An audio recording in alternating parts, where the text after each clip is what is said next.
आप सभी व्यूअर्स का ये चैनल में हार्दिक स्वागत है। सभी गीता प्रेमी साधकों को सादर प्रणाम के साथ जय श्री कृष्णा।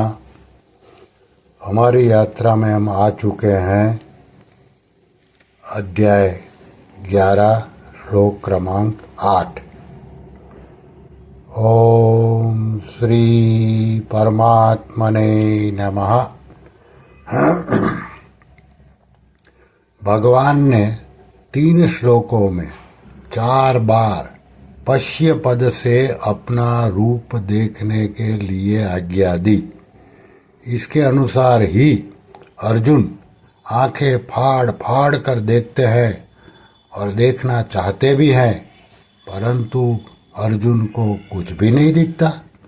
इसलिए अब भगवान आगे के श्लोक में अर्जुन को न दिखने का कारण बताते हुए उनको दिव्य चक्षु देकर देखने की आज्ञा देते हैं। श्लोक क्रमांक 8।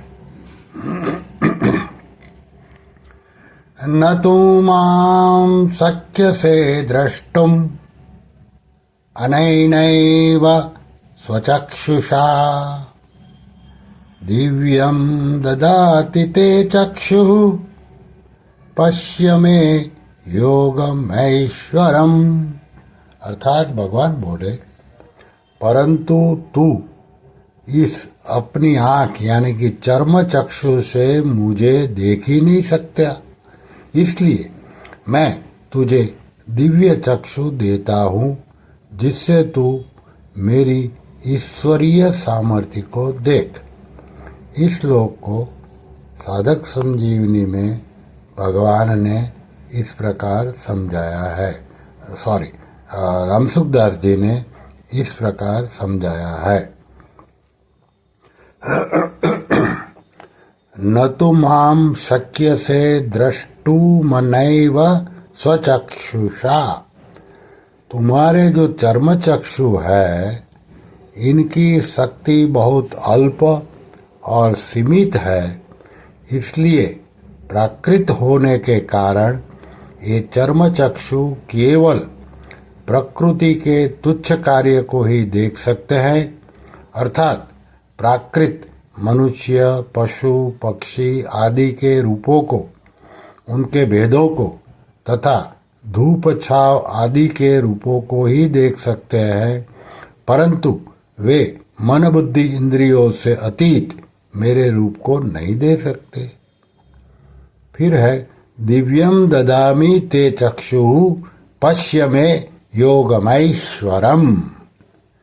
मैं तुझे अतीन्द्रिय अलौकिक रूप को देखने की सामर्थ्य वाले दिव्य चक्षु देता हूँ, अर्थात तेरे इन चर्म चक्षुओं में ही दिव्य शक्ति प्रदान करता हूँ, जिससे तू अतीन्द्रिय अलौकिक पदार्थ भी देख सके और साथ साथ उनकी दिव्यता को भी देख सके।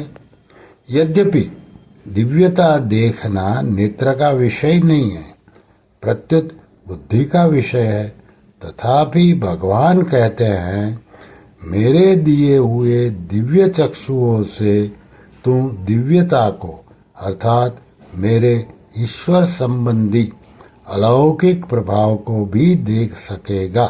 तात्पर्य है कि मेरा विराट रूप देखने के लिए दिव्य चक्षुओं की आवश्यकता है।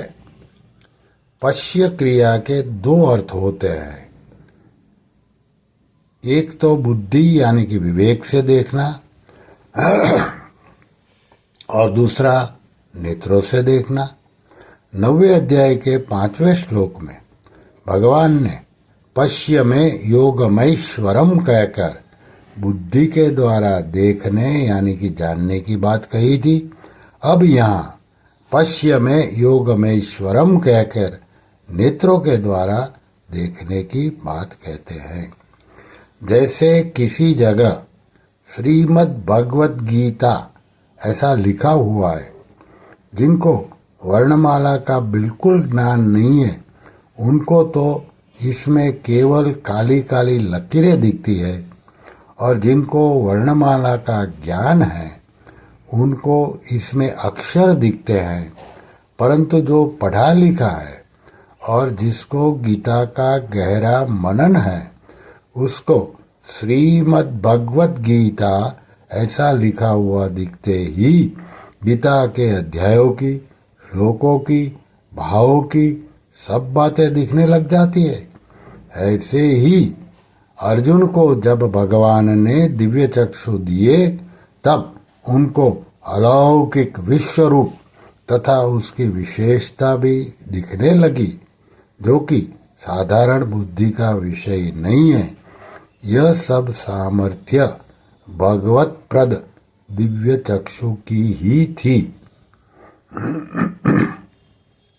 अब यहाँ एक शंका होती है कि जब अर्जुन ने चौथे श्लोक में कहा कि अगर मैं आपके विश्व रूप को देख सकता हूँ तो आप अपने विश्व रूप को दिखा दीजिए, तब उसके उत्तर में भगवान को यह 8वां श्लोक कहना चाहिए था कि तू अपने इन चर्म चक्षुओं से मेरे विश्व रूप को नहीं देख सकता, इसलिए मैं तेरे को दिव्य चक्षु देता हूँ।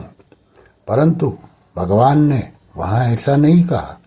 प्रत्युत दिव्य चक्षु देने से पहले ही पश्य पश्य कहकर बार बार देखने की आज्ञा दी।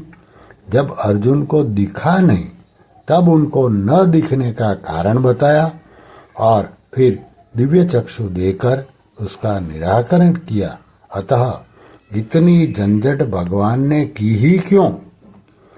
साधक पर भगवान की कृपा का क्रमशः कैसे विस्तार होता है, यह बताने के लिए ही भगवान ने ऐसा किया है, क्योंकि भगवान का ऐसा ही स्वभाव है।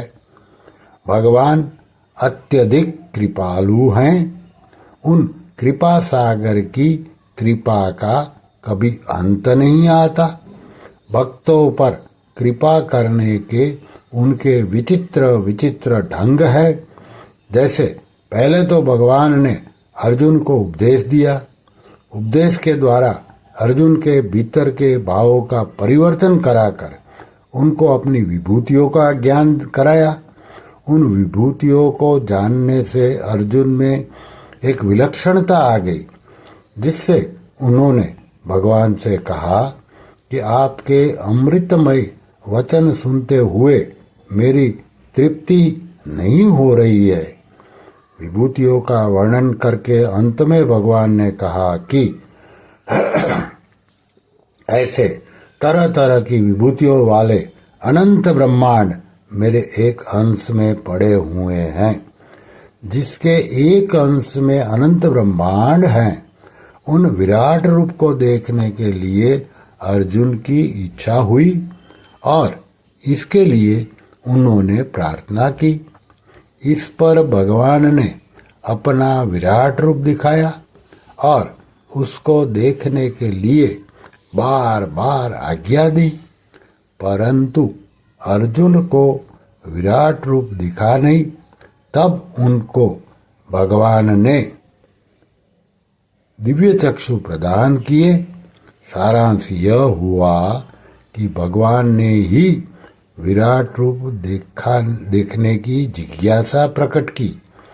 जिज्ञासा प्रकट करके विराट रूप दिखाने की इच्छा प्रकट की। इच्छा प्रकट करने पर विराट रूप दिखाया। अर्जुन को नहीं दिखा तो दिव्य चक्षु देकर इसकी पूर्ति की। तात्पर्य यह निकला कि भगवान के शरण होने पर शरणागत का सब काम करने की जिम्मेवारी भगवान अपने ऊपर ले लेते हैं। श्री कृष्ण शरणम मम, श्री कृष्ण शरणम मम, श्री कृष्ण शरणम मम। ओम श्री कृष्णार्पणमस्तु।